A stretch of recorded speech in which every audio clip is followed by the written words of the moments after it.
খন্দকের যুদ্ধে 4 নামাজ তিনি কাজা করেছিলেন।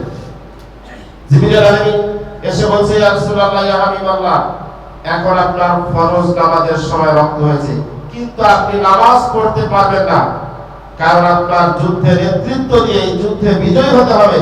যদি আপনি দ্বীন প্রতিষ্ঠিত করতে না পারেন, কায়েম করতে না পারেন, তাহলে আপনার নামাজ পড়ার পরিবেশ এইখানে থাকবে না। অতএব নামাজ এখানে বাদ।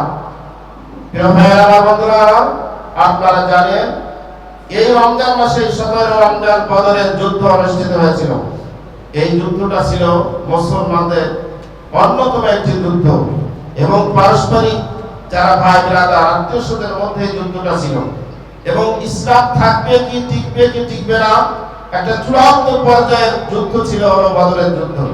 এই বদরের যুদ্ধে আল্লাহ রাসূল সাল্লাল্লাহু আলাইহি ওয়াসাল্লাম বললেন, তোমরা ফরজ যে রোজা রেখেছো, এই রোজা রেখে তোমাদেরকে ময়দানে লড়াই করতে হবে দ্বীন কায়েম করার জন্য।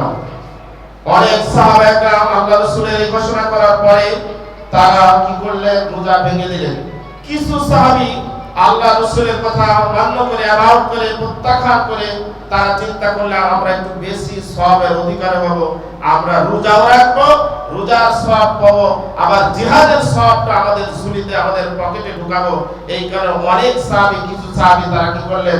রোজা ভাঙলেন না। দেখা গেল দিন শেষে কিছু সাহাবী অসুস্থ হয়ে পড়েছে।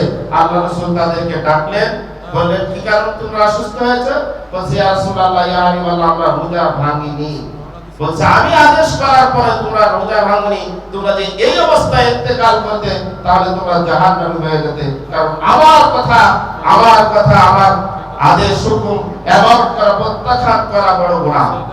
প্রিয় ভাইরা, আমার বন্ধুরা, আমার আল্লাহ রাসূল সাল্লাল্লাহু আলাইহি ওয়াসাল্লাম তিনি ফরজ রোজা এই দ্বীন কায়েম করার জন্য, দ্বীনকে প্রতিষ্ঠিত করার জন্য ফরজ রোজা ভাঙলেন। খন্দকের যুদ্ধে এবং 27টি যুদ্ধে 17 ওয়াক্ত নামাজ, এই ইতিহাস হয়তো অনেকে আপনাদের বলবে না, 17 ওয়াক্ত ফরজ নামাজ দ্বীন কায়েমের জন্য কাজা করা হয়েছিল।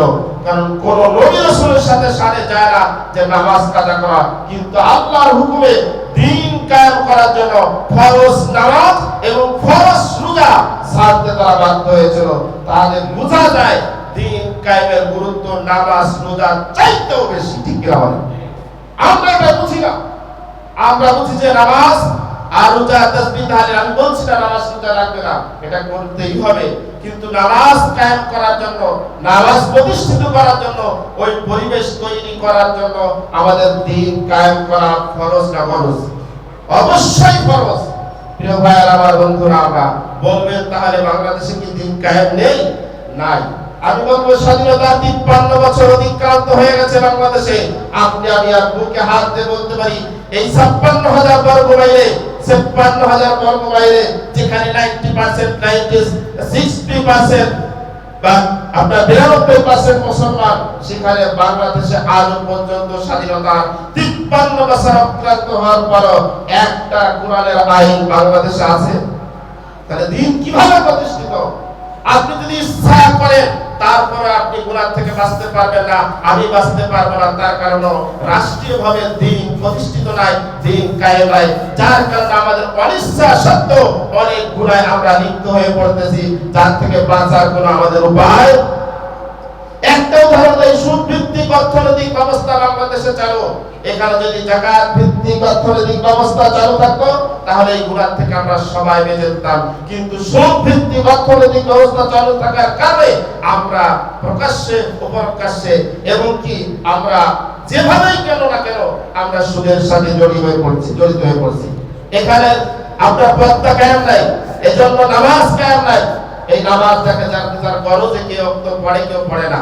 এই জন্য দ্বীন কায়েমের গুরুত্ব সব চাইতে বেশি। এজন্য আল্লাহ রাসূল সাল্লাল্লাহু আলাইহি ওয়াসাল্লামকে আল্লাহ পাঠাইছেন এজন্য, হুয়াল্লাযী আরসালা রাসূলাহু বিল হুদা ওয়া দীনিল হক লিইয়ুযহিরাহু আলা দ্বীনি কুল্লিহি ওয়ালাউ কারিহাল মুশরিকুন। আল্লাহ সুবহানাহু ওয়া তাআলা বলেন, আমি মহান সত্য দিন দিয়ে আমার রাসূলকে এই দুনিয়ায় প্রেরণ করেছি, পাঠিয়েছেন। যত মত আর আদর্শ আছে, রীতি আছে, সমস্ত কিছুকে প্রত্যাখ্যান করে, ইবাদত করে, সব কিছুকে বাদ দিয়ে আল্লাহর জমিনে আল্লাহর দ্বীন কায়েম করার জন্য, প্রতিষ্ঠিত করার জন্য আমার রাসূলকে আমি দুনিয়ায় পাঠিয়েছি।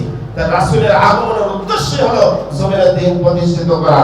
প্রিয় ভাইয়েরা আমার, বন্ধুরা আমার, যেহেতু বাংলাদেশের সংবিধান আমাদেরকে এখনো পর্যন্ত শান্তি দিতে পারে নাই, এজন্য কোরআনের সংবিধান, কোরআনের কনস্টিটিউশন, এই সংবিধান, কোরআনের সংবিধান যত সময় পর্যন্ত সংবিধানে সংযুক্ত না হবে এবং সংসদে না যাবে, তত সময় পর্যন্ত এই মানব রচিত কোন আইন আর মত আর আদর্শ নীতি দিয়ে কোনদিন শান্তি দেশে প্রতিষ্ঠিত হবে না, হয় নাই।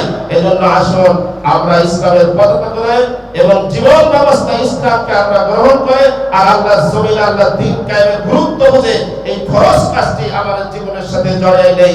আমার জীবন চলার পথে দ্বীন কায়েমের গুরুত্ব বুঝে এই দ্বীন কায়েমের আন্দোলনে আমরা যদি কোনো সময় ডাক দেই, যদি টাকা দেওয়া লাগে, পয়সা দেওয়া লাগে, অর্থ দেওয়া লাগে, শ্রম দেওয়া লাগে, জীবনের পরিচয় রক্ত দেওয়া লাগে, সমস্ত কিছু দিয়েও বাংলার জমিনে, আল্লাহর জমিনে আল্লাহর দ্বীন কায়েম করে ছাড়বো ইনশাআল্লাহ। আল্লাহ আমাদের সকলকে তৌফিক দান করে, সকলকে আমিন।